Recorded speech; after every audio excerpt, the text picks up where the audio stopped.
such cases to forward the information to the Directorate of Criminal Investigation and to IPOA, where they suspect members of the police service to be implicated. I am aware, for example, that many of the cases that have been raised are being handled by the Independent Police Oversight Authority, an important step in accountability and justice. Many citizens, as well as various organizations representing and championing women's rights and welfare, have expressed concern about gender-based violence and the increasing cases of killings of female victims by male criminals motivated by primitive expressions of gender-based brutality and impunity. Left unaddressed, these incidents will cause the women of our nation to feel increasingly unsafe, even in their own homes. This is both tragic and unacceptable. It also complicates, in disturbing ways, the struggle by Kenyan women for inclusion, for equality, for dignity, social justice, their rights, their protection, a section of our society that has been marginalized for a long time. I am aware that most of these cases of murder of women by men have been investigated and prosecuted. It is my hope that in due course, those found culpable will face the full force of the law. Members, it is time for each of us, political leaders, public officers, religious leaders, traditional institutions, and family members, to do our part in raising boys into morally upright men who will never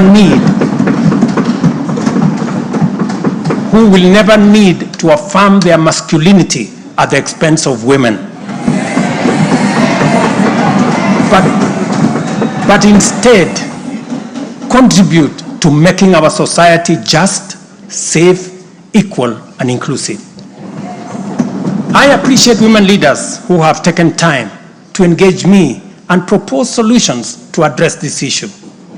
I have held discussions with other leaders in government, and I have tasked the Deputy President to reach out and facilitate collaborative, broad-based, and multi-sectoral deliberations and recommend effective and radically transformative and affirmative action within the next 6 months.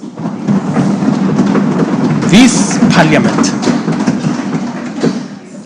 Parliament will recall that early in my tenure, I engaged the leadership of both houses with recommendations on a working formula to actualize meaningful inclusion of women in national leadership.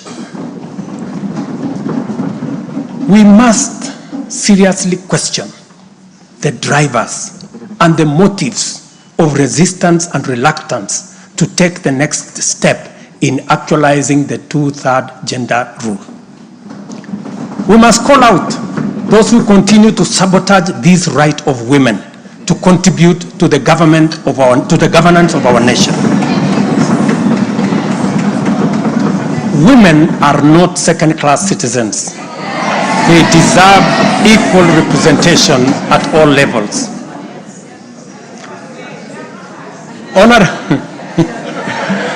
Honorable members,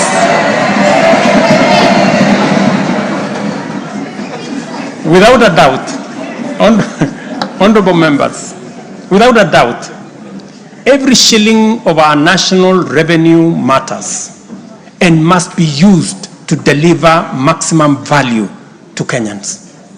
Wastage, corruption, and the abuse of office are grave risks to national transformation and a direct threat to the well-being of the people. I have given my full commitment to serve as a responsible steward of public resources. To begin with, I have championed the automation and digitization of government services and revenue collection to promote transparency, seal loopholes that lead to revenue losses, enhance accountability, and eliminate opportunities for corruption, therefore improving efficiency, transparency, and integrity. I am delighted to report to this House on the dramatic improvements we have recorded by automating and digitizing our revenue collection and service delivery through eCitizen. We have so far digitized 20,855 government services, up from 350 in 2022, representing an increase of almost 6,000%, while we have significantly improved revenue collection. Take the case of Kenya Wildlife Service, whose total revenue for the year ending June 30th, 2023 was 5.3 billion.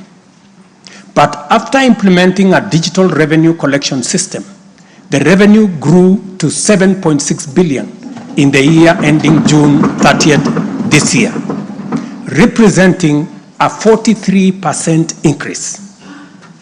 This initiative alone has firmly put KWS on the path to self-sufficiency, freeing the corporation from reliance on exchequer support.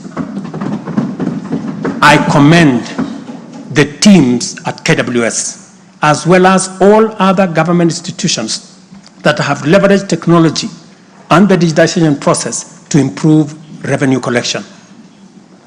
Under the Digital Health Act that you members passed in this House, we are determined to enhance efficiency and transparency provided by technology in the provision of healthcare services to eliminate fraud and fake claims. Tax revenue mobilization by the Kenya Revenue Authority, starting with its customs revenue system, is equally being worked on to ensure that revenue leaks are eliminated. Because corruption is a serious risk to social justice, sustainable development, and national security, and the bottom-up economic transformation agenda, I am harnessing our working relationship with other arms of government to encourage the judiciary and parliament to enhance integrity and efficiency by adopting digitization and automation. As I do so, I must caution that all these measures will only achieve intended results if, and only if, the institutions charged with combating corruption and promoting efficiency and integrity stop hiding behind the transparent screen of independence and rise up to meet the people's expectation on matters integrity. Let me say this. It cannot be the case that the Director of Public Prosecutions keeps dropping cases because somehow they are unable to produce witnesses. It cannot also be the case that corruption suspects rush to court to obtain anticipatory bail that shields them from due process and enables them to compromise investigations. There is also no reason for corruption cases to drag in our courts for years, when the same courts are able to determine election petitions and related disputes within 6 months. Members, it is also unacceptable for the Houses of Parliament to deny the nation a much-needed instrument in the war against corruption by continuing to sabotage the passage of the Conflict of Interest Bill.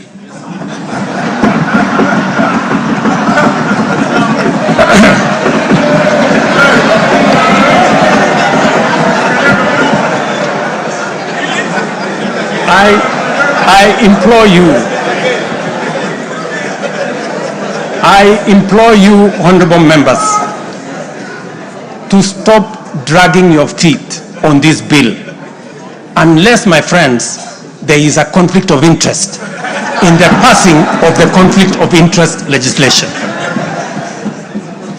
Similarly, the National Treasury has been dragging its feet in the implementation of an e-procurement system for the last 10 years.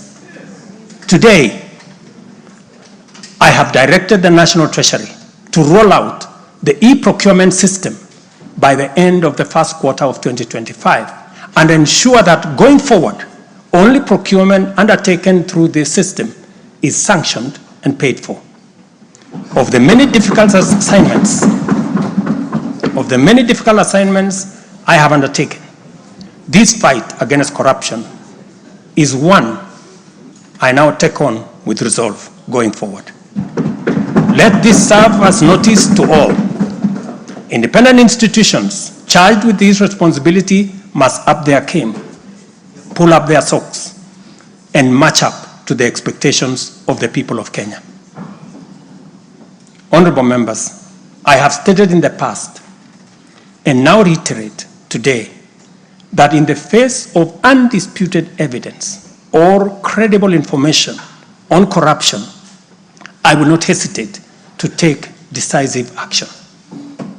Accordingly, I now direct, in furtherance of the principles enshrined in Article 10 of the Constitution on transparency and accountability, and based on new information provided by investigative agencies and partner nations, that the procuring agencies within the Ministry of Transport and the Ministry of Energy and Petroleum immediately cancel the ongoing procurement process for the JKIA expansion public-private partnership transaction,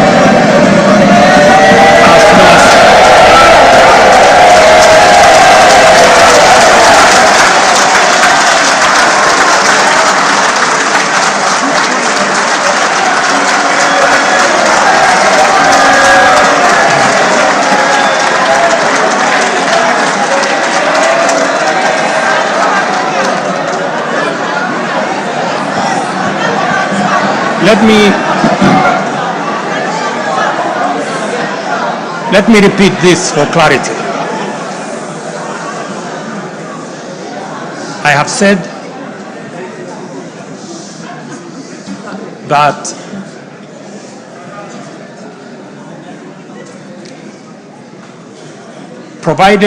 because of the information that has been provided to us by partner nations, I have directed agencies within the Ministry of Transport and the Ministry of Energy and Petroleum to immediately cancel the ongoing procurement process for JKI expansion public-private partnership transaction, as well as the recently concluded Ketrago transmission in public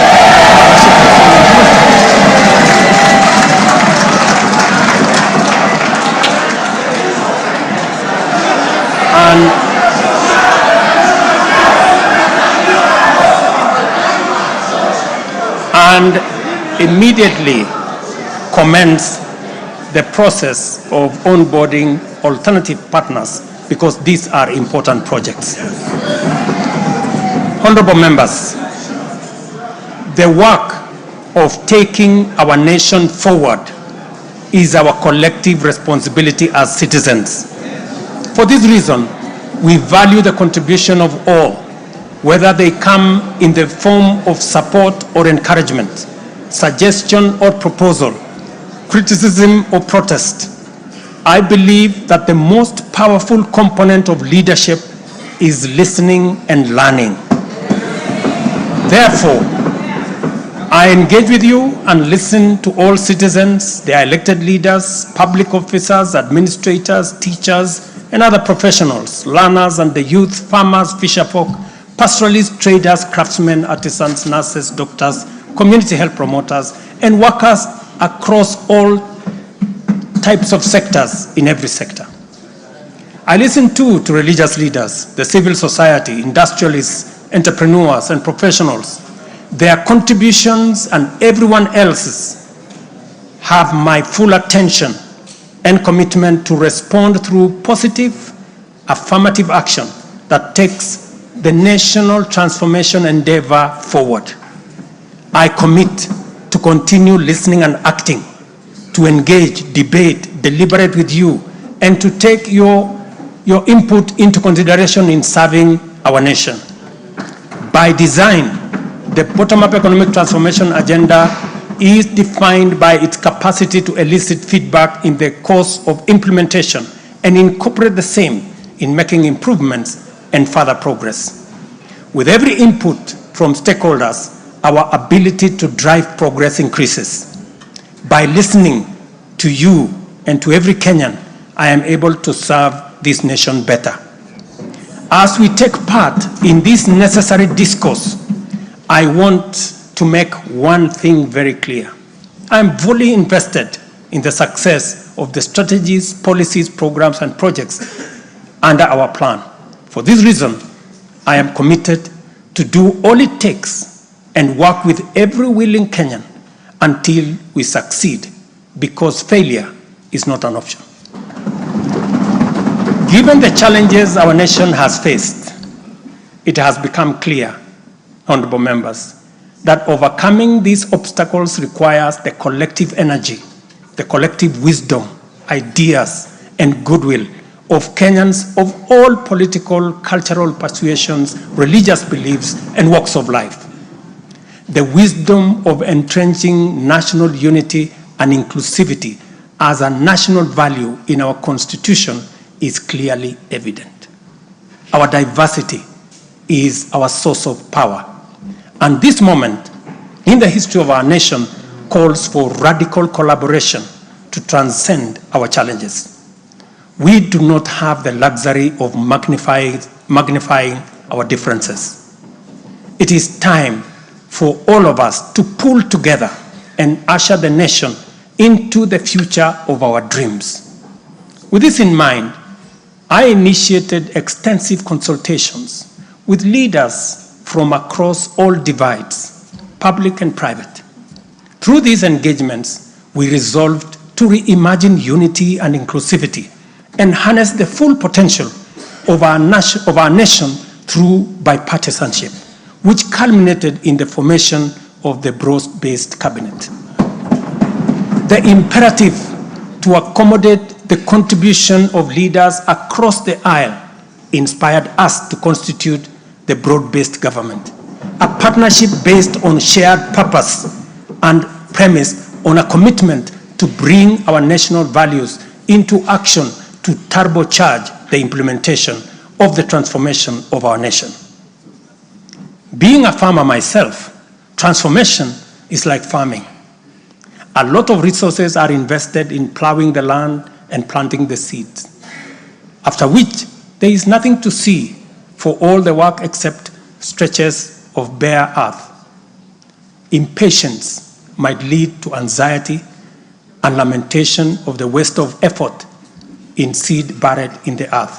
However, after a brief wait, seedlings sprout, requiring close attention, weeding, and patient tending into the crop that will be ready for harvest. So is economic transformation. It requires hard work, investment of resources, patience, and faith. We have planted the seed, and all over the field, it is beginning to sprout.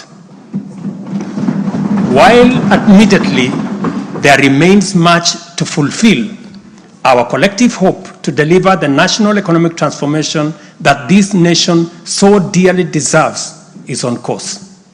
I am proud to declare that we have also made undeniable progress in building on the strong foundation laid in previous years and getting the national development project off the ground.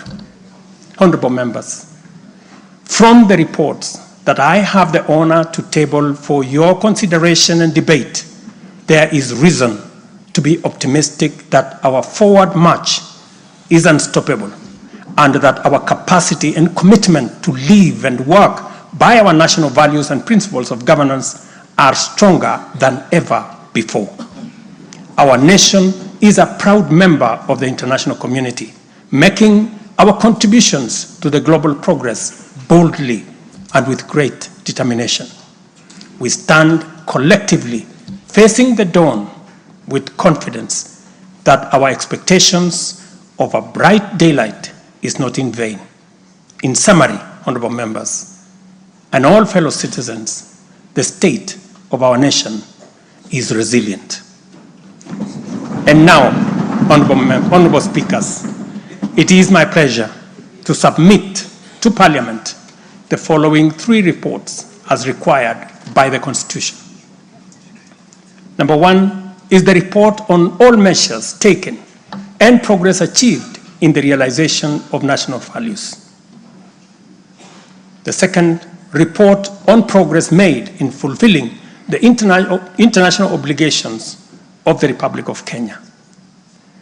And the third, report on the state of our security. Now, therefore, I hand over the reports to the Speaker of the Senate and to the Speaker of the National Assembly. Thank you all. God bless you, and God bless Kenya.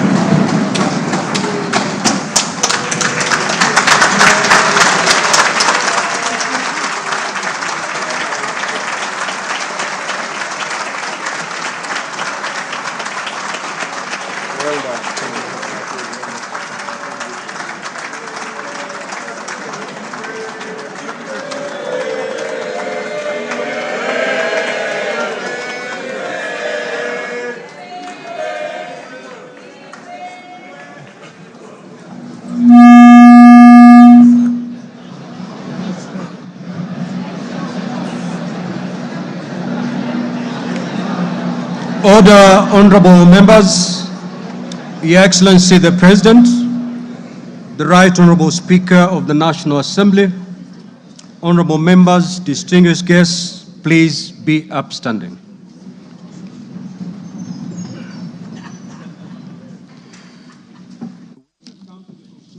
Business of the day, and it is now time to adjourn.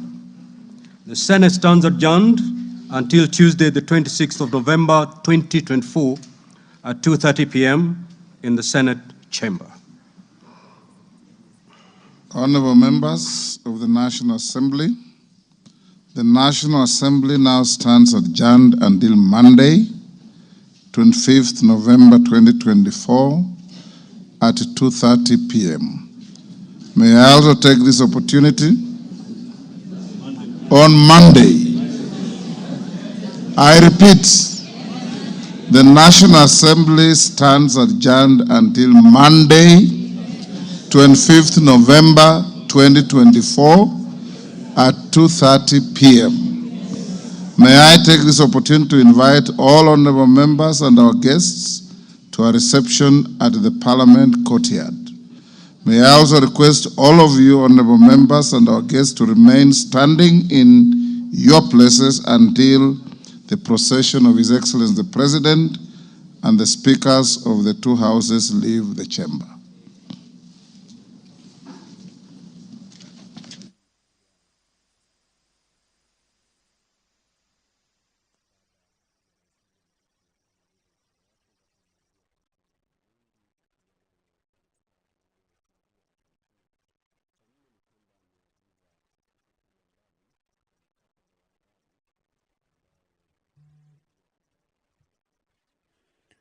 Well, dear viewers, that marks the end of the third State of the Nation address by the President of the Republic of Kenya, President William Ruto, who has just concluded his third State of the Nation address as required by the Constitution. The about over an hour State of the Nation address has been an address that has touched on a few issues of concern to Kenyans. Among them is the JK Adani deal, with the president announcing the cancellation of the deal following information that has been given to the Republic. The president has also spoken on the issue of wastage of public resources through corruption, tasking the relevant investigative bodies charged with the responsibility of investigating as well as prosecuting cases of corruption to pull up their socks. The other takeaway from this third State of the Nation address is the aspect of the actualization and realization of the two-thirds gender rule, with the president announcing that the women of Kenya are no longer going to be second-class citizens, and that his government is going to ensure that women in their numbers, that is a two-thirds gender rule, is actualized in matters governance. The president has equally spoken on matters of affordable housing, issues of concerns to Kenyans, among them the issues of police abductions and the rising cases of 2/3 gender rule, with the president saying that his government remains committed in ensuring that the rising cases of femicide in the country are